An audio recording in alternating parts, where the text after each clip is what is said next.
अभी आपने हमारे पूर्व वक्ताओं को बहुत अच्छे से सुना और बंधुओं जो हमारे महापुरुष हुए हैं, चाहे कबीरदास जी हों, चाहे रैदास जी हों, या स्वामी ब्रह्मानंद जी, अवंतीबाई लोधी जी, ज्योतिबा फुले जी, इन्होंने हमारे लिए बहुत कुछ संदेश दिया है।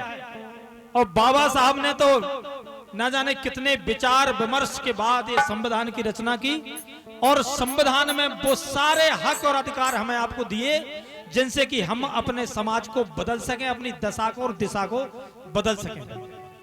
एक गीत के माध्यम से कहना चाहता हूं, सुने आप।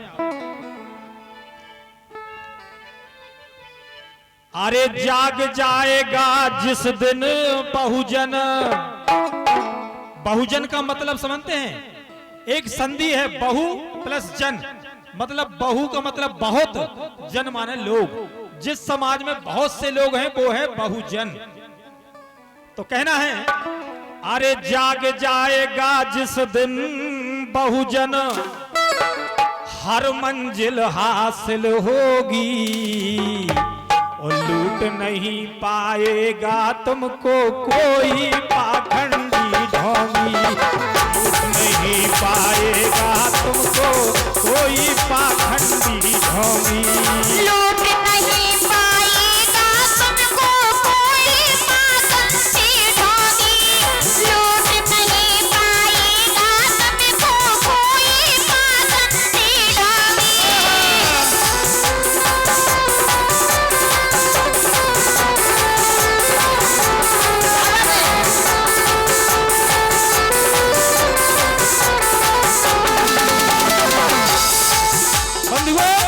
आप समझिए, दो और दो चार होते हैं। यदि आपसे कोई दो और दो पांच और तीन कहता है तो कहता गलत है। अब वो जमाना गया है? अब वो जमाना गया। एक किस्सा सुना होगा भाई साहब, थोड़ा टाइम लूंगा, आपने वैसे 2 मिनट का दिया है लेकिन जरूरी है। एक समय था गांव में लोग भोल भाले रहते थे। रात में एक हाथी निकल गया गलियारे से। गांव में एक आजकल जो हम लोग क्या कहते हैं, वो रहते थे। तो सब लोग उनके पास गए, बोले यार जो काने को समझ में नहीं आ रही। अब जो वे गांव में रहते उन्हें भी कुछ नहीं आउत, तो उनको गांव वाव ना रहते जान बुझक्कड़। साहब वे गांव वाले उनके पास पहुंचे, बोले चलियो साहब देखियो कछु के चिन्ह उलझे। अब वो गांव बाने भी देखे, रास्ता में जो चिन्ह उलझे थे हाथी के पांव के, उसकी कुछ समझ में नहीं आई। लेकिन बाने क्या है, मूर्ख बनाया लोगों को। वो क्या बोले, जान बुझक्कड़ बुझ के और न बुझे कोई, और पैर में चकिया बांध के हिरना कूद होए। जो उनने कह दी गांव भर में मान रही, बोले हावरे हिरन कूद गो। लेकिन अब वो जमाना नहीं रहा। विचार दिमाग लगाइए, दिमाग। ये जात पात गर भूल गए तो बहुजन की सत्ता होगी। ये जात पात गर भूल गए तो बहुजन की सत्ता होगी। सुर लुटेरे आता ताई भाग जाएंगे सब भोगी। सुर लुटेरे आता ताई भाग जाएंगे सब भोगी।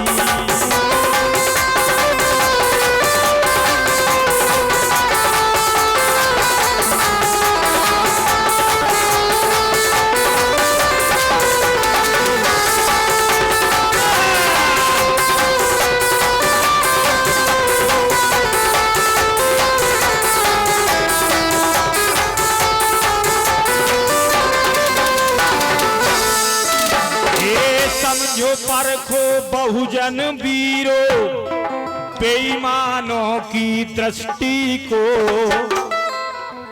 समझिए, विचार करिए अपने मन में कि ओबीसी एससी एसटी के अंतर इतनी जातियां क्यों। केवल ये विचार कर लो, 85% जिनकी आबादी है उसमें इतनी जातियां भर दी और जातियों का सिस्टम ऐसे बनाया कि मैं तो उससे बड़ा, वो उससे बड़ा, वो उससे छोटा, वो उससे छोटा, कोई आपस में बड़ा। आप मैंने खुद देखा है, जब मैं 20 साल का उम्र था भाई साहब, हमारे तो यादव रोटी नहीं खाते, हम यादवन के तो नहीं खाते।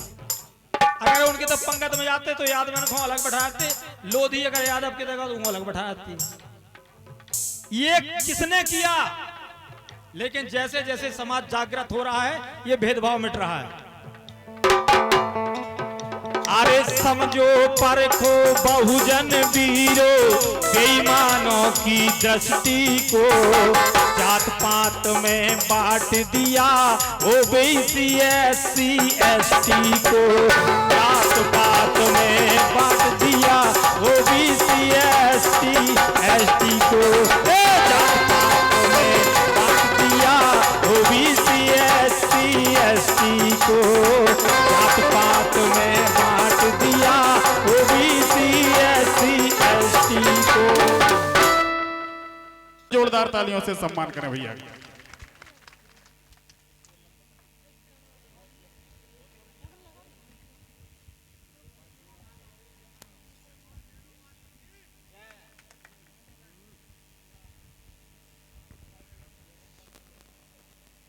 मैं बैठ के बोल सकता हूँ? आप कहो तो बैठ के बोल सकता हूँ। बहुत बहुत धन्यवाद। देखिए महेश डोंगर जी, इनको भी मेरे पर तरस आ गया, लेकिन तुम्हें मेरे पर तरस नहीं आया। मैं बहुत देर से कह रहा था कि 9 दिन से भूखा हूँ, मेरे कुछ खा लेते, मेरे कुछ खा लेते, लेकिन इसको मेरे पे जरा भी दया नहीं आई, मेरे पे दया आई वैसे मेरे।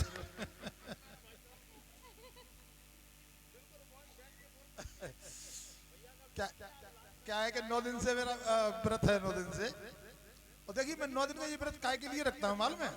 केवल सिर्फ आपके लिए, आप लोगों के लिए, आप लोगों के लिए इसलिए रखता हूँ कि मध्य प्रदेश प्रशासन और मध्य प्रदेश के नेता मुझे बहुत प्रेम करते हैं। मध्य प्रदेश पुलिस और मध्य प्रदेश के नेता इतना प्रेम करते हैं मुझसे कि 2-4 बार इनकाउंटर भी कर दिए, मेरे नाम लगा के नहीं, और नेताओं ने कई बार पार्टी से भी निकाल दिया। तो ये लोग शुभचिंतक हैं मेरे बहुत ज़्यादा। तो इनके लिए मैं क्या करता हूँ कि फिर थोड़ा भूख की प्रैक्टिस करता हूँ कि मैं भूखा रह सकूँ। तो कई और थानों में बंद कर देते थे तो मैं भूखा रह के रह जाता था। तो फिर वो क्या करते हैं कि मजिस्ट्रेट के जब पेश करते हैं तो तब डॉक्टरी होती है। तो डॉक्टरी होती है तो अगर एक भी दाना पेट में नहीं मिला तो मजिस्ट्रेट साहब सस्पेंड कर देते हैं पुलिस को। क्यों मैं तुमने इनको खाना नहीं खिलाया, इतनी देर रखा तुमने। तो मैं क्या है कहते 5-5 6 दिन जब मैं खाना नहीं खाता था थानों में, तो फिर वो क्या करते थे, मेरे को बनाते थे प्रेम से, कहते भैया थोड़ा सा तो खा ले यार, हमारे कहने से खा ले थोड़ा सा। तो मैं नहीं खाता था, मैं नहीं खाऊंगा, मैं मजिस्ट्रेट साहब पेश होऊंगा तब तुम्हें बताऊंगा, डॉक्टरी कराऊंगा तब तुम्हें बताऊंगा। तो हर आदमी हर भी नौकरी दाव पर नहीं लगाता है। तो मैं इसलिए मैं रखता हूँ क्या व्रत, काय के लिए कि शक्ति के लिए, कि शक्ति पैदा हो, इसलिए करूँ। आपको ध्यान होगा कि 15 महीने कांग्रेस सरकार रही थी, आप सब लोगों पर बहुत अत्याचार अन्याय शुरू हो गए थे। तो मैंने फिर भूख हड़ताल की थी। तो मैंने भूख हड़ताल की तो मैंने शिवराज सिंह चौहान जी से मैंने निवेदन किया। मैंने कहा कि मैं भूख हड़ताल कर रहा हूँ, लोगों पर अत्याचार अन्याय हो रहे। तो शिवराज सिंह चौहान जी मुझसे बोले कि प्रीतम ये बता कितने दिन भूखा रह लेगा तू। मैंने कहा 9 दिन की प्रैक्टिस है मुझे, 9 दिन की, क्योंकि 35 साल से रह रहा हूं मैं 9 दिन की प्रैक्टिस है और 10 दिन में निकाल लूंगा, 11वें दिन की कह नहीं सकता। उन्होंने निकाल लोगे नहीं पक्का। तो आपको ध्यान है कि 9वें दिन वो आ गए थे शिवराज सिंह चौहान जी मेरा उपवास खोलने के लिए, और उस वजह से हलचल भी मची और लोगों में कम अत्याचार और किया लोगों से, फिर किया इन्होंने, तो फिर मैंने जेल भरो आंदोलन भी किया। तो मैं ये प्रैक्टिस करता हूँ, इससे कोई भगवान प्रसन्न नहीं होते हैं।